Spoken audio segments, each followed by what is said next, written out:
이 말씀을 하신 후 8일쯤 되어 예수께서 베드로와 요한과 야고보를 데리고 기도하시러 산에 올라가사 기도하실 때에 용모가 변화되고 그 옷이 휘어져 광채가 나더라. 문득 두 사람이 예수와 함께 말하니 이는 모세와 엘리야라. 아멘.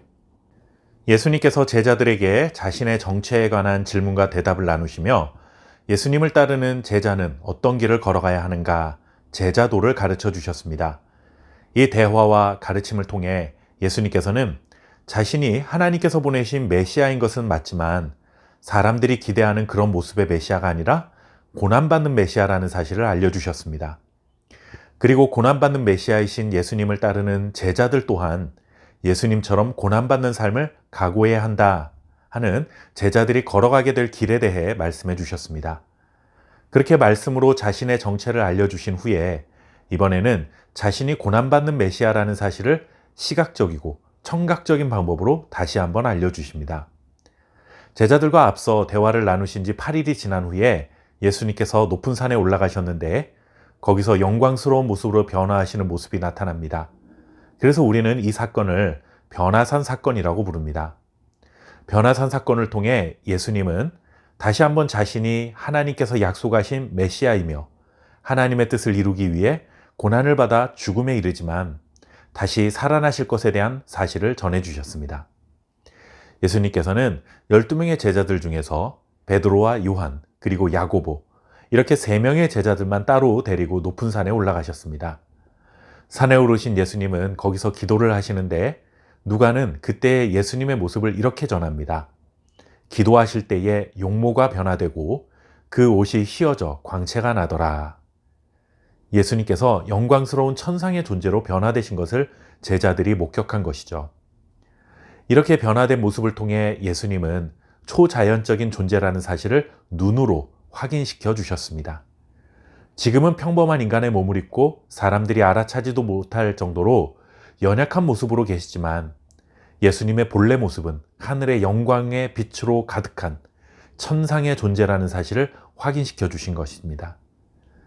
특히 이렇게 영광스러운 모습으로 변화하신 예수님은 영광의 보좌에 앉아서 온 세상을 다스리시는 권세를 행사하실 것이라는 일종의 예고편이라고 할 수 있는 장면입니다. 변화된 예수님 곁에는 모세와 엘리야도 함께 있었습니다. 여기서 모세와 엘리야가 등장한 데에는 이유가 있습니다. 이 두 사람은 여러 가지 면에서 예수님과 매우 유사한 삶을 살았던 구약의 대표적인 인물들입니다. 모세와 엘리야는 하나님의 백성들을 위해 특별한 부르심을 받아 하나님의 뜻을 성취했던 사람들이죠. 하지만 평생을 고난 속에서 살아야 했던 사람들이라는 점이 예수님과 닮은 점입니다. 또한 엘리야는 우리가 잘 아는 것처럼 죽음을 경험하지 않고 하늘로 올라간 사람입니다.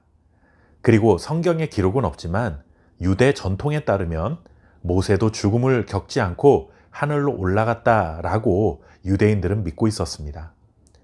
예수님도 십자가에 죽으시지만 3일 만에 부활하실 것이기 때문에 천상에 살아있는 존재라는 점이 또 하나의 공통점인 것이죠. 이렇게 환상처럼 예수님의 변화된 모습을 시각적으로 보여주신 이후에 이번에는 하늘에서 소리가 들려옵니다.